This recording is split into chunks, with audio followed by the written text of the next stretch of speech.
이런 점에서 이거 진짜 효에 대한 소설 아닌가 이런 의심이 저는 이렇게 드는데, 결정적인 장면이 그겁니다. 아시겠지만 이제 이 임당수의 이제 그 심청이 이렇게 빠져 죽지요. 빠져 죽을 때도 이제 나 죽으면은 그 아버지, 눈먼 아버지 이제 어찌 사실 꼭 걱정을 해요. 그러면 맹인이 혼자 사는 게 쉽지 않으니까. 그런데 그렇게 빠져 죽었다가 이제 아시다시피 이렇게 쭉 연꽃 속에 이렇게 숨어가지고, 연꽃 속에 앉아가지고서 이렇게 임당수를 동실 떠오르지요. 그리고서 어떻게 돼요? 뱃사람들, 그것도 자기를 구해준, 빠뜨렸던 남경상인들 손에 건져져 가지고서 이제 왕비가 되잖아요. 그런데 여기서 아주 석연치 않은 장면이 있습니다.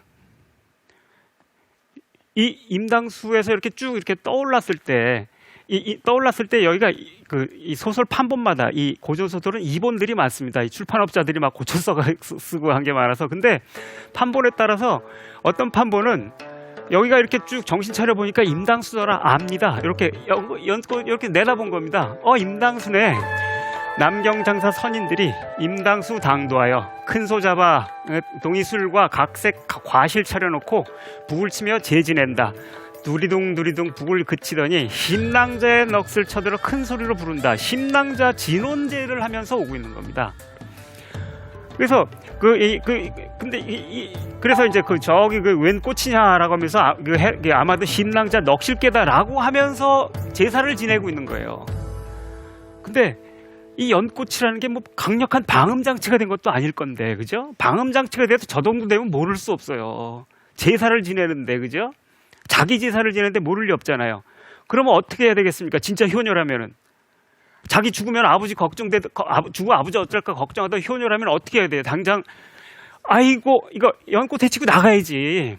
나가서, 아이고, 남경장사 선인들 아니쇼. 나 이게 심청이. 당신들 재지내는 심청이요. 나 우리 이렇게 살아났으니 황주 도하던 우리 아버지한테 좀 데려다 주시오. 안 데려다 주겠어요? 당연히 데려다 주지. 그러면 그 다음에는 그래서 아버지와 행복하게 잘 살았답니다 라고 하는 이 뻔한 상투적인 해피엔딩으로 끝나는 게 당연하지 않겠어요? 이러면은 앞에서 이렇게 완강하게 거절을 했어도 그냥 뭐 이렇게 그냥 그래 그 효에 대한 소설이라고 할 말이 없을 겁니다. 그런데 어떻게 합니까? 거기서 그렇게 해요? 안 하지요. 요새 말로 생까입니다. 이러고서 멋들은 척하고 가만히 있는 겁니다. 야, 이거 왜 이러지? 이런 의심 안 해보셨어요, 혹시? 왜 이 사람 가만히 있고 가만히 연꽃 안에 앉아 있냐고. 임당수에서 집으로 안 돌아가는 거예요. 이건 굉장히 중요합니다. 집으로 되돌아간다라는 건 무언가 눈먼 아버지가 있는 곳, 그리고 효라고 하는 목숨 바쳐 효도하라는 이 눈먼 맹목적인 윤리가 있는 곳, 그 세계로 안 돌아가는 거예요. 글리 돌아가면은 사실은 효에 돌아갔다라고 아무리 완강하게 거절을 했어도 그건 그렇게 해석하는 걸 막을 길이 없어요. 그런데 안 돌아가는 건 굉장히 결정적인 거예요. 그 세계로 안 돌아가는 거고, 그 말은 맹목적인 효에 대한 효의 요구, 그 삼강의 요구에 대해서 거부한다라는 뜻이죠. 그러면서 바깥 세계로 가는 겁니다. 다른 세계, 가보지 못한 세계로 가는 거예요. 그러면서 어떻게 합니까? 그 다음에 맹인잔치.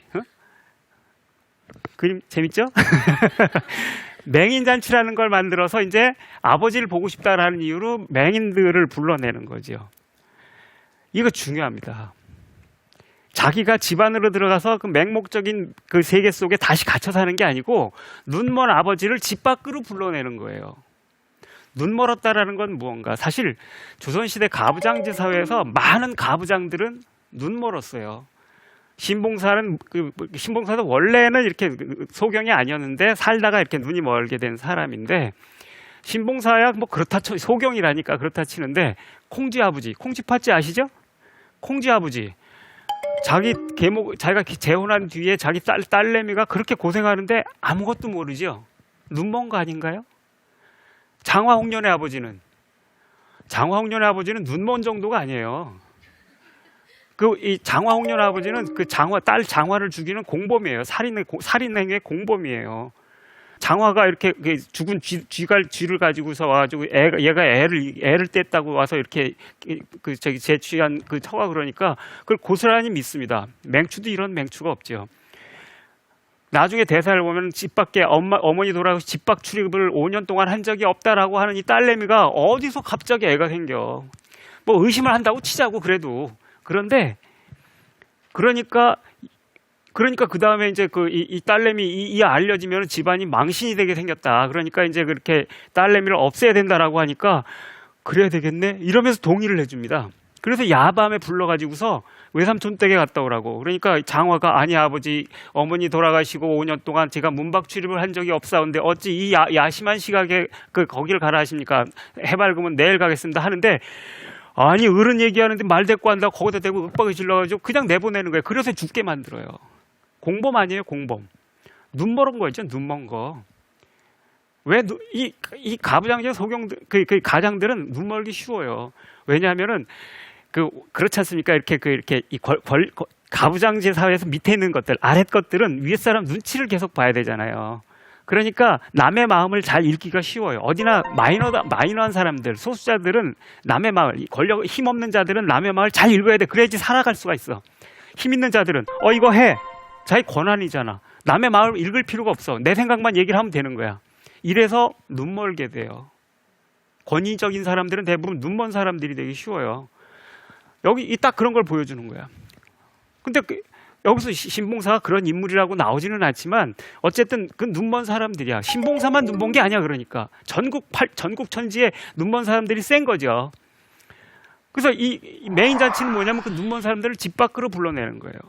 집안에서 이렇게 그 식구들하고 아웅다웅 하다 보면은 그때 싸우는 거 하나가 굉장히 이거 안 하면은 이 관계를 틀어버릴 거야, 헤어질 거야 이런 것처럼 보이지만 집 밖에 나와서 저 멀리서 이렇게 보면은 그 빽빽한 아파트 사이에 요만한 거기서 벌어지는 일들이라는 게 얼마나 작은 일인가 하는 생각이 들지 않습니까? 그래서 집 밖에 나가서 집을 돌아보는 건 굉장히 중요한 일입니다. 그게 그 사소하든 크든 간에 멀리서 볼 수 있는 능력, 가까이서 볼 수 있는 능력이 다 있어야 되거든요. 거리를 바꿀 수 있는 게 굉장히 중요한 능력이에요. 그러고서 보면은 이제 다른 세계가 조금 보이기 시작하거든요. 집안에 있으면 집안 밖에는 안 보이는데 집 밖에 나가는 게 중요한 일입니다. 그러니까 집 밖으로 불러내는 거예요. 집 밖으로 불러서 눈뜨게 만드는 거죠. 눈먼 분들을 다 끄집어내서 눈뜨게 만드는 거라고. 자기가 눈먼 아버지 밑으로 가서 눈먼 윤리 밑에서 계속 효녀로서 살아가는 게 아니고 눈먼 윤리를, 눈먼 아버지를, 눈먼 사람들을 집 밖으로 불러서 눈뜨게 하는 거. 이거 아닌가요, 이거? 그래서 그렇게 눈을 뜬다는 거는 자신이 익숙하던 살대계를 떠나는 거, 이런 겁니다. 그런데 심청전이 정말 잘 쓰여진 거는 떠나기 위해서는 자신이 갖고 있던 걸 다 버려야 되거든요. 발만 나간다고 되는 게 아니거든. 공간만 이동한다고 눈을 뜨는 게 아니니까. 그런데 신봉사가 이제 뺑덕엄이랑 살다가 맹인잔치 한다니까 이제 같이 나오잖아요. 거기 가자고. 뺑덕엄이는 이제 딱 자기가 돈 떨어진 거 다 썼으니까 이제는 얼른 황봉사랑 눈 맞아서 도망가 버리고 신봉사는 이제 어디 갔어? 황봉사랑 가버렸습니다. 그러니까 충격을 받고서는 이제 그 다음에는 열받아 가지고서 이렇게 이 옷을 벗어놓고서 이제 이 목욕이나 한다고 씻습니다. 그 사이에 싹 누가 다 가져가 버립니다. 그래서 나왔는데 아무것도 없는, 아무리 뒤져도 없는 겁니다. 그래서 그냥 알몸으로 그러고 있으니까 지나갔던 이렇게 이 좌수가, 그러니까 이 사또가 이제 저걸 보고서 저 노인네 왜 저렇게 옷 벗고 저그래? 저거 갖다 좀 뭐 좀 입혀주거라 해가지고서 이제 새 옷을 갖다 입혀줍니다. 자기가 갖고 있던 것들을 다 털어버리는 겁니다. 씻어버리는 겁니다. 이런 식으로 떨쳐버리고 가는 이런 장면까지 있다는 겁니다. 그런 점에서 여기서 돌아가지 않는다라는 것은 대단히 중요합니다. 예전 세계, 이전의 세계로 돌아가지 않는 거고 이전 세계로부터 벗어나는 거예요. 다른 세계로 가는 거예요. 그리고 그런 점에서 보면은 심청의 죽음이라고 하는 것은 자기에게 팍 목숨 바쳐라고 하면서 등에 씌워졌던 이걸 안고서 그대로 같이 임당수에 빠져 들어가 버리는 거죠. 그리고 그런 점에서 보면은 저는 이 소설은 효를 가르치는 소설이라기보다는 효를 물속에 빠뜨려서 죽여버리는 소설, 그런 점에서 반인륜적인 소설이라고 얘기를 해야 되지 않는가, 뭐 이런 생각이 들고, 근데 그것은 다른 세계, 기존 세계의 죽음을 뜻하는 것이고 다른 세계로 들어가는 걸 뜻하는 거라는 거죠.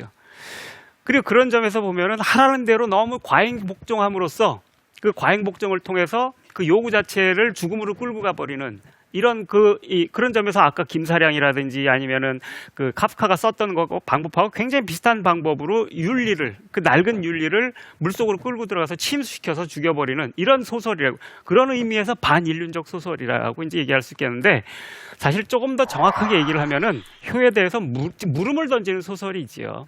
그렇게 죽으란다고 그냥 졸졸 쫓아가면서 이렇게 그냥 목숨 팔아서 죽는 게 진짜 효인지, 아니면은 집 밖으로 아버지를 불러내서 눈을 뜨게 하는 게 진짜 효인지, 어떤 게 진짜 효입니까? 라고 물음을 던지는 거, 이런 소설이라는 거죠.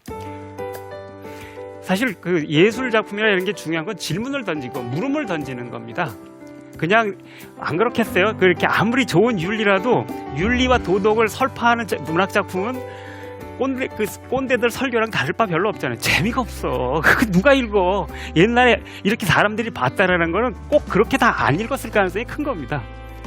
저는 그런 점에서 그렇다 그러면 우리가 알고 있는 심청전하고 완전히 다른 모습들, 이런 것들을 보게 되는데, 다른 소설들도 그렇지 않을까? 이런 생각을 하기 시작했고, 그러면서 이제 다른 소설들을 하나하나 다시 보기 시작을 하게 됐던 거죠. 그 다음 소설 얘기는 다음번에 이제 드리겠습니다. 감사합니다.